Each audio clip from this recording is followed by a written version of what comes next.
Morning student. 11th class accountancy में हम पढ़ रहे थे जनरल एंट्रीज के बारे में। तो पिछले वीडियोस में हमने पढ़ा है कि जनरल एंट्री का मीनिंग क्या होता है, उसकी थ्योरी सारी पढ़ ली थी, फिर उसकी प्रोसेस भी पढ़ ली थी कि जो जनरल एंट्री है उसको कैसे करते हैं, जनरलाइजिंग। ठीक है, जनरलाइजेशन की जो प्रोसेस थी वो सारी पढ़ ली थी और कुछ एग्जाम्पल लिए थे हमने, जिसके थ्रू हमने समझा था कि जनरल एंट्री की जो प्रोसेस है वो कैसे करनी है, फॉर्मेट क्या है, कैसे बनाना है आपको। तो अब हम पढ़ेंगे कुछ special journal entries related to special transaction. कुछ स्पेशल ट्रांजैक्शन होते हैं, उस कंडीशन में हम ये पता नहीं लगा पाते हैं कि कौन से अकाउंट इफेक्ट हो रहे हैं, किसको डीआर करना है, किसको सीआर करना है। तो उसके लिए कुछ फिक्स जनरल एंट्री है, वो आपको ध्यान में रखनी है। तो हम पढ़ते हैं। तो सबसे पहला जो पॉइंट है वो है रिलेटेड टू गुड्स। तो special journal entries related to goods. तो जैसे गुड्स यानी कि जो हमारा स्टॉक है, जो हमने माल खरीदा है बेचने के लिए, उससे रिलेटेड है ये। तो उसमें फर्स्ट है goods withdrawn bye personal use, for personal use. ठीक है, goods withdrawn for personal use, goods withdrawn for personal use by proprietor. ठीक है, ओनर अगर कभी अपने पर्सनल यूज के लिए पैसे निकालता है तो हम जो एंट्री करते हैं वो होती है drawing account DR to cash. जब कभी ओनर जो है अपने पर्सनल यूज के लिए कैश पैसे लेता है तो हम लिखते हैं drawing account DR to cash, क्योंकि उसमें हमको पता है कि पर्सनल यूज आ रहा है तो इसका मतलब ड्रॉइंग लिखना है और पैसे जा रहे हैं तो कैश लिखना है। लेकिन यहाँ पर जब गुड्स निकालता है तो हमको वहाँ पर गुड्स नहीं लिख के क्या लिखना है, drawing account DR to purchase account, यानी कि वो परचेज में से माइनस हो जाएगा। तो इसकी जो एंट्री होगी वो होगी drawing account DR to purchase account.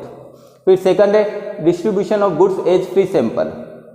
ये भी गुड्स से रिलेटेड है कि हमने गुड्स को जो अपना एरिया है उसमें एडवर्टाइजमेंट के लिए फ्री सैंपल के रूप में दिया। कुछ गुड्स जो है हमने फ्री सैंपल के रूप में बांटा है लोगों को, जिससे कि वो उसकी क्वालिटी देख सके। तो ये एडवर्टाइजमेंट के तौर पर हमने किया है। तो इसकी एंट्री है फ्री सैंपल अकाउंट डीआर। ठीक है, यहाँ पर एडवर्टाइजमेंट अकाउंट भी लिख सकते हैं। तो यहाँ पर लिखना free sample account DR to purchase account. यहाँ पर भी परचेज अकाउंट को सीआर करने का मतलब है कि ये जो गुड्स हमने फ्री में बांटा है ये परचेज में से माइनस हो जाएगा। ठीक है, और यहाँ पर जुड़ जाएगा फ्री सैंपल में, ये हमारा एक्सपेंसेस हो जाएगा। फिर थर्ड एंट्री है goods given away as charity donation. हमने किसी को फ्री में दे दिया गुड्स चैरिटी में। ठीक है, जैसे किसी इंस्टीट्यूट है, एनजीओ है, किसी ऐसी संस्था है जो सेवा का काम करती है, उसको हमने फ्री में दिया कुछ गुड्स। जैसे हमारे कपड़े का बिजनेस है तो हमने किसी जो आश्रम है वहाँ पर फ्री में कपड़े बांटे, या अनाथालय है वहाँ पर फ्री में कपड़े दिए।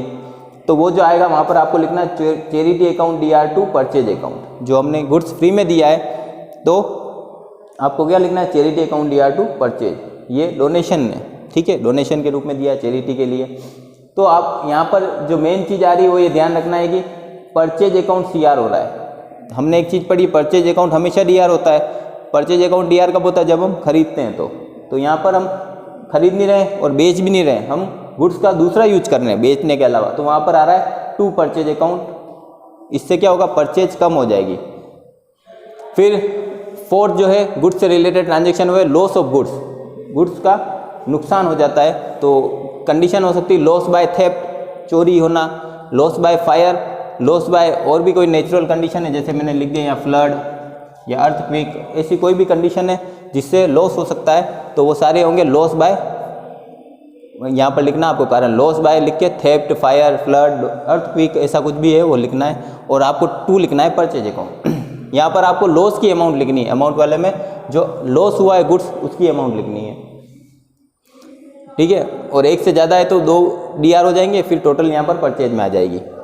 फिर अगर ये एंट्री लॉस से रिलेटेड है, लेकिन अगर हमने इंश्योरेंस करा रखा है तो 2 एंट्री और होगी। अगर हमने उस गुड्स का इंश्योरेंस करा रखा था तो 2 एंट्री और होगी। जो फर्स्ट एंट्री होगी वो होगी हम क्लेम करेंगे इंश्योरेंस कंपनी में कि हमारा गुड्स जो है वो ख़राब हो गया है, लॉस हो गया है।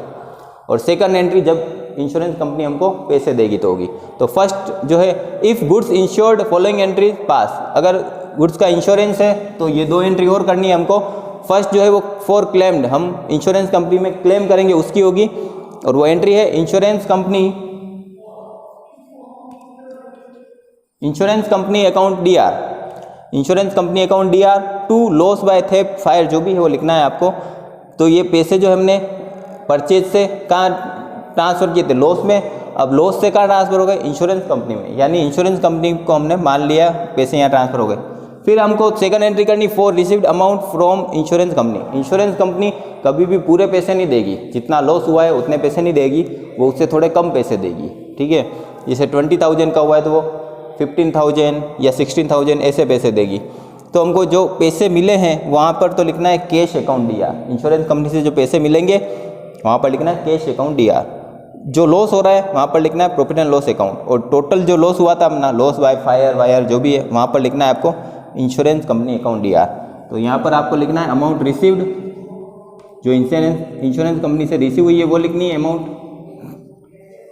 और प्रॉफिट एंड लॉस में आपको लॉस की अमाउंट लिखनी है, जो एक्चुअल में लॉस हो रहा है वो आपका, क्योंकि इंश्योरेंस कंपनी ने कुछ पैसे तो दे दिए, तो एक्चुअल में जो लॉस हुआ है वो यहाँ लिखना है, और जो क्लेम की अमाउंट थी वो आएगी यहाँ। तो ये है कुछ स्पेशल जनरल एंट्री जो गुड्स से रिलेटेड। इसी टॉपिक में हम और भी आगे पढ़ेंगे दूसरे ट्रांजैक्शन में कि स्पेशल एंट्री क्या होती है। तो आज के लिए बस इतना ही। Thank you very much.